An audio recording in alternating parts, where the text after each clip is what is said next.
नमस्कार सांग माने मु झिली मो चैनल को स्वागत करुच्ची पुणी एक नुआ रेसिपी सहित आपण मानक सामने मु आज गोटे नुआ उपाय नुआ नुआ माने ट्रिक्स एंड टिप्स सहित मु आज आपण मानक सोयाबीन रो माने सोयाबीन कषा करके देखेबी जोड़ा कि मटन कषा बा चिकेन कषार माने टेस्ट भली लागिब बहुत बढ़िया लागिब बहुत टेस्टी मते लागिब। आज रेसिपी आपण माने माने वीडियोटा को फुल वाच करंतु ताहाले बुझी पारिबे आज रेसिपी केते डेलीशियस ता सहित केते टेस्टी। आपण माने तो सोयाबीन विभिन्न उपाय बनाउछथि थरे एई नुआ उपाय बने कि खांतु केमिति लागला आपण माने निश्चित भाव में कहिबे। नमस्कार झिलीज किचन को स्वागत करुच्ची। आज मु बनेबी सोयाबीन कषा सेति मो पाखा माने गोटे बाउल रे किछि सोयाबीन नेछि ग्राम हिसाब रे देखिबा को गले माने 100 ग्राम पाखा पाखी हेबो। एई सोयाबीन को टिके भल्लो सोयाबीन ले बहुत भल लागिबो। ताकू गोटे ग्रेवी ताकू गोटे तरकारी ग्रेवी भरे पई गोटे चामच दही ता सहित अल्प टिके हळदी गुंड ता सहित अल्प टिके लंका गुंड ता सहित अल्प टिके जीरा गुंड ता सहित अल्प टिके धनिया गुंड आमर एई बेसिक गुंड मसला पकई तार गोटे परफेक्ट गोटे पेस्ट बनैबा जोड़ा कि एई तरकारी रो टेस्ट माने एई कषार टेस्ट टाको बहुत बढ़िया टेस्टी करबा पई सेति पई एइडा गोटे एई गोटे माने दही रो गोटे पेस्ट बनै पड़े। तापर गोटे कड़ाई बसेदिली कड़ाई रे किछि माने जो सोयाबीन जोड़ा थिले कि जोड़ा को ताको भल भाबरे टिके माने सोरिष तेल देई भल भाबरे भाजी देबा। सोरिष तेल देई भल भाबरे भाजी देबा द्वारा सेई माने सोयाबीन रे जो प्रकार जो गोटे अलगा प्रकार गोटे सोयाबीन बास्ना हुए से बास्ना न होई से भल भाबरे भाजी हो गले सेटा बहुत बढ़िया टेस्टी लागिबो। सेति पई मु सोयाबीन को अल्प टिके तेल देई भल भाबरे भाजी दोची। ए भली भाबरे भल भाबरे भाजिबा जो भली भाबरे माने जे भली भाबरे पोड़ीबनी से प्रति ध्यान दे भल भाबरे भाजिबा। लो टू मीडियम जाल रे भल भाबरे सोयाबीन को भल भाबरे भाजिबा। जेमेति कि सोयाबीन टा टिके ब्राउन कलर ही आसीगले माने ताकू गोटे बाउल को काढ़ी देई ताकू गोटे माने गोटे बाउल को काढ़ी देई गरम पानी देबा। देखंतु पाखा पाखी तो भल भाबरे भाजी होलानी एई भली भाबरे भल भाबरे भाजी होई गले गोटे तार गोटे बहुत बढ़िया गोटे बास्ना होई जबो। सेई समय रे देखंतु भल भाबरे भाजी होलानी सेई समय रे गोटे जे कोनोसी गोटे पात्र को काढ़ी देबा। पात्र को काढ़ी देई सेथिरे अल्प टिके गरम पानी दे देबा। गरम पानी देबा द्वारा देखंतु भल भाबरे माने भाजी हेछि हमर सोयाबीन ताकू गरम पानी देई टिके समय रखी देला परे सी भल भाबरे सूप कर जबो। तापरे कड़ाई रे किछि पुणी किछि सोरिष तेल नेगली सोरिष तेल बिना तो तरकारी माने सोरिष तेल तरकारी टा टिके बहुत भल लागे। ता सहित अल्प टिके जीरा ता सहित अल्प टिके माने गोटे दालचीनी ता सहित गोटे पियाज को छोट छोट कर स्लाइस करके गोटे पियाज को भल भाबरे भाजी जो भली भाबरे पियाज भल भाबरे ब्राउन कलर हो जिवो से प्रति ध्यान दी भल भाबरे लो टू मीडियम जाल रे भल भाबरे भाजिबा।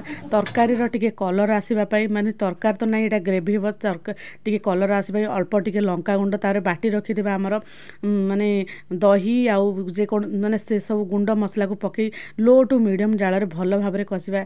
एथिरे लो टू मीडियम जाल रे भल भाबरे कसिबा द्वारा दही अल्प समय भितर फाटी न जाए।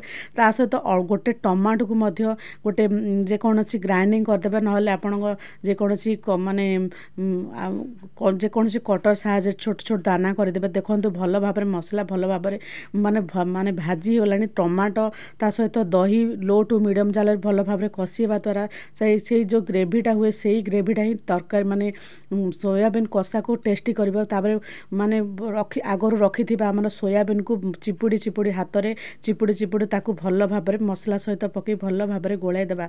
मसला सहित भल भाबरे गोळाई देबा द्वारा सेही मसला सब भल भाबरे मिसी जिवो। एई भली भाबरे सोयाबीन को मन रखंतु सांग माने सोयाबीन को जेबे भी बनाउचंदी तरकारी ताकू आगरु टिके भाजी देबे। आगरु टिके भाजी देबा द्वारा सेही माने भल मन टेस्ट आसबा पई आगरु टिके भाजी देबे। ए भली भाबरे लो टू मीडियम जाल रे टिके घोड़ाई एमती कसिबा। जेते मसला को भल भाबरे कसिबा सेही दही सब मिसी जे थिबो मसला भल भाबरे ताकू सेटे हो जिवो। तापर अल्प टिके लूण देई पुणी किछि समय कसी देबा। पुणी किछि समय कसी देबा द्वारा भल भाबरे देखंतु लो टू मीडियम जाल भल भाबरे कसी घोड़ाई कसिला परे देखंतु भल भाबरे कसी ही गलानी। एई भली स्टेज रे आपण माने चाहिले टिके अल्प टिके पानी दे पारिबे।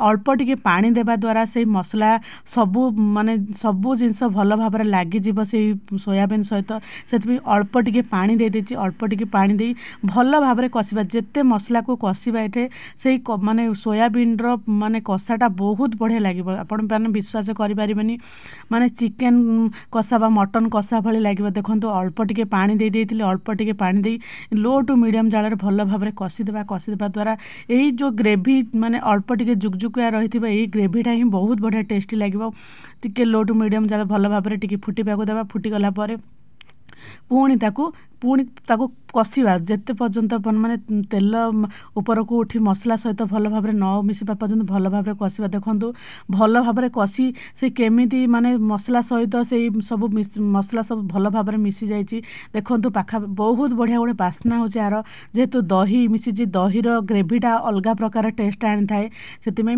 फाइनाली रेडी हो गला आजिर माने सोयाबीन कषा आपण माने थरे निजे घरे एमिति भाव सोयाबीन रो कषा बनेकी करी खांतु आपण माने चिकेन कषा बा मटन कषार टेस्ट ए टेस्टा चिकेन कषा बा मटन कषार टेस्ट लगे आपण माने एई माने सोयाबीन को आपण माने रुटी परोटा एमती भात सहित बहुत बढ़िया लगे विशेष करी रुटी सहित बहुत बढ़िया टेस्टी लगे थरे बनेकी करके खातु केमिति लागिला आपण मानकर अनुभूति मो सहित शेयर करंतु आशा करूची आजिर भिडियोटी निश्चित भाव में भल लगी रहुची सांग माने जय जगन्नाथ पुणी देखा नुआ एक रेसिपी सहित जय जगन्नाथ।